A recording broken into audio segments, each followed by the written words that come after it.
তোমার আমার সামনে আজরাইল এসে হাজির।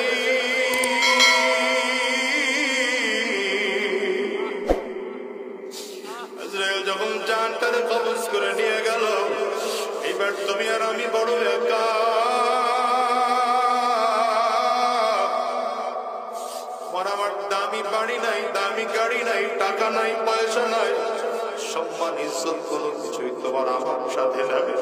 এবার ধরাধরি করিয়ে তোমাকে ঘরের ফ্লোরের মধ্যে নামাইয়া ঘরের চাটাইটারে বিছাইয়া চিৎ করে লম্বা করে শোয়াইয়া দিল।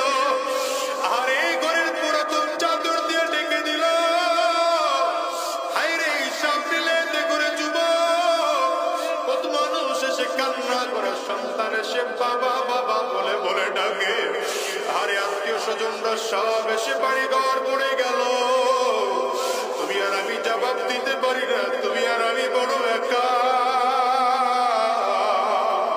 এবার নিজের হিসাব একটু নিজের বিলাও। একদম লোক চলিয়া গেল বাজার থেকে বড়ই বাদাম গরম পানি করার জন্য। একদম লোক চলিয়ে গেল বাজার থেকে কাফনের কাপড় কিনে আনার জন্য। একদম লোক চলিয়ে গেল সাবান কিনে আনার জন্য।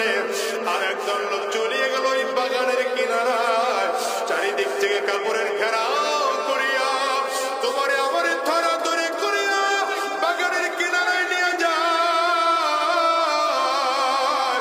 বাগানের কিনারায় নিয়ে সুন্দর করে যত্ন সহকারে ডলিয়া ডলিয়া গোসল করাইয়া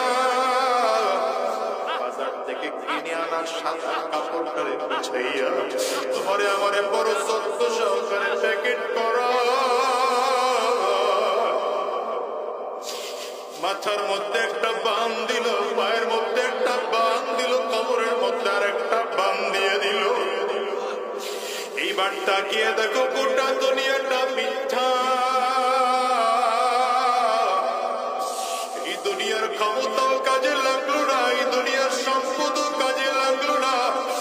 এই দুনিয়ার মানুষ তোমার আমার লাশটারে ধরাধরি করিয়া কাটিয়াটার মধ্যে উঠাইয়া এমন কোন মাঠে নিয়ে আইসা ঘরে তোমাকে আমাকে ধরাধরি করিয়া জানাজা না পড়াবে। ইমাম দাঁড়ায় যাবে জানাজা করার জন্য। জানাজা